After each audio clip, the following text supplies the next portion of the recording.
allez bien. Alors là, je viens d'arriver. Histoire que je me débarbouille, on va s'installer un peu. Alors,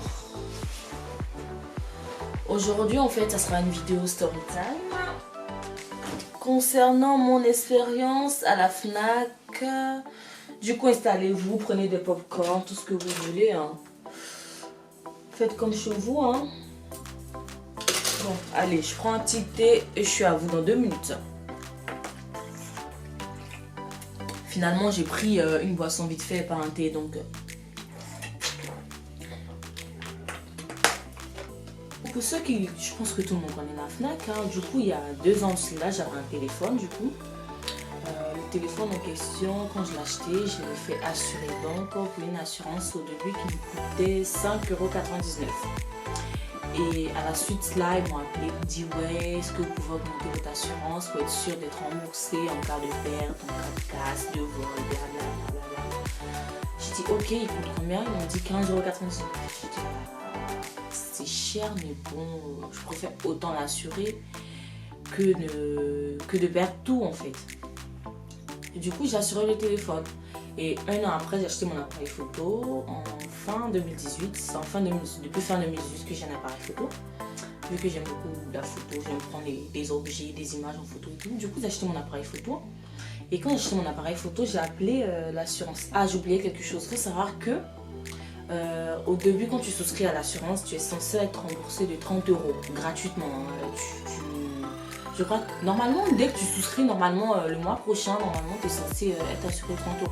Mais moi, vu que j'avais assuré le téléphone, j'y ai pas pensé, j'avais le téléphone depuis 1 an. Du coup, quand j'ai acheté l'appareil photo, je me suis dit, mais attends, en vrai, quand j'ai acheté mon téléphone, on m'a pas remboursé les 30 €. Du coup, j'appelle, j'ai dit, ouais, maintenant j'ai fait l'acquisition d'un appareil photo et tout, et vu qu'il coûte assez cher, je préfère mettre l'assurance du téléphone et l'appareil photo ensemble. Ils m'ont dit, ok, y a pas de souci. Et là, j'ai fait la remarque, mais comme quoi en fait j'avais pas reçu les 30 € qui étaient censés être remboursés depuis le début. Ils m'ont dit, ah oui, vous êtes sûr, ok, on fait la demande tout de suite, vous allez le recevoir d'ici 2 semaines. J'ai dit, bah ok, 2 semaines, 3 semaines, 1 mois, toujours rien, je comprends pas. Et moi, vu que ça me disait rien, je me suis dit, bon allez, vas-y, flemme de tout le temps les appeler pour 30 balles, donc vas-y, j'ai pu appeler quoi. Et à la suite de ça, j'ai acheté un autre téléphone pour offrir à un membre de ma famille, du coup. J'ai acheté un téléphone basique qui coûtait à peu près 200 € je crois. Du coup, j'ai acheté ce téléphone-là. Et quand j'ai acheté en question, j'ai rappelé encore, du coup, j'ai expliqué comme quoi j'avais un appareil photo, j'avais mon propre téléphone. Et là, je viens de faire l'acquisition d'un appareil photo. Du coup, j'ai 3 appareils normalement assurés chez vous. Ils m'ont dit oui, mais vu que ça fait 3 appareils, est-ce que vous pouvez prendre l'assurance qui coûte 29 €, je sais pas combien, ou 30 €, je sais pas combien. L'offre Infinity, c'est comme ça que ça s'appelle. Parce que l'assurance à 15,99 €, il faut savoir qu'il normalement il assurait tout.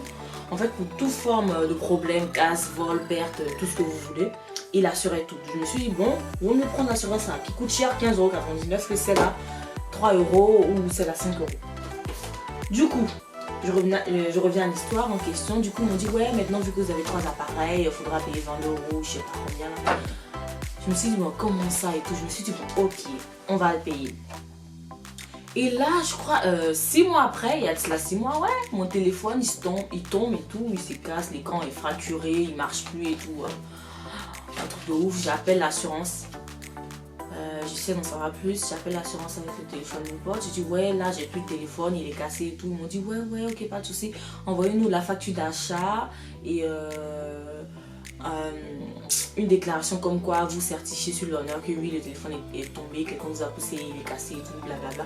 Du coup, je le fais, j'envoie immédiatement. Et là, j'attends 1 semaine, pas de réponse, 2 semaines, pas de réponse. Mais c'est pas normal, sachant que normalement dans l'assurance SFAM, c'était indiqué que comme quoi c'est pris en charge 2 jours pour pas rester sans téléphone. Du coup, j'attends 2 semaines, j'appelle, chaque 2 jours, j'appelle, je tombe sur quelqu'un d'autre qui me balade ici, qui me parle de service en service. Je me dis, mais c'est quoi ce délire-là? Du coup, finalement, je crois 3 semaines après, ils m'ont envoyé un autre téléphone, un téléphone de prêt. Je sais pas si j'ai le carton encore du téléphone, je suis pas sûre. C'était un Samsung. Mais ça me s'est tout pété. Hein. Voilà, du coup, c'est un peu l'expérience, on va dire, que j'ai vécue avec l'assurance de la FNAC. Non mais SFA, fait souscrire à des assurances à payer cher j'ai payé de l'assurance pendant près de 2 ans et tout. Vous imaginez combien est la somme totale que j'ai payée pendant près de 2 ans, je sais pas combien de temps, et finalement quand tu as un problème, vas-y, on te balade de service en service. Et après, il faut savoir que quand j'ai eu ce souci là, j'ai tapé sur Google, j'ai tapé le nom d'assurance, problème et tout, j'ai vu des tonnes de personnes qui ont fait appel même à des associations, des ceci, cela pour pouvoir régler ce problème. Et je me suis dit, ah, vas-y, flemme, non, parce que tout le temps on me prélevait 15 euros, 15 euros, 20 euros, je sais même plus. Je me suis dit, allez, vas-y, flemme de payer tout le temps là, et quand tu as un problème, vas-y, c'est difficile à régler.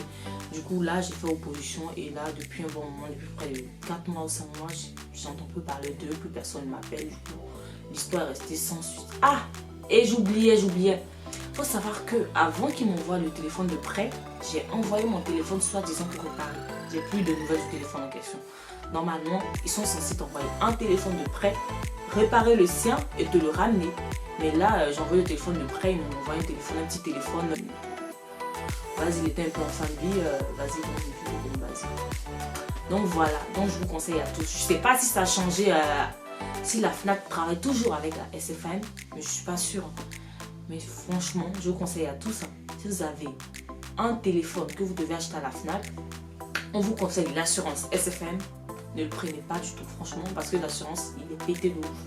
Donc, c'est sur ce que je vous dis à bientôt pour une nouvelle vidéo. Je pense que ce sera... Je vous remercie d'avoir regardé cette vidéo.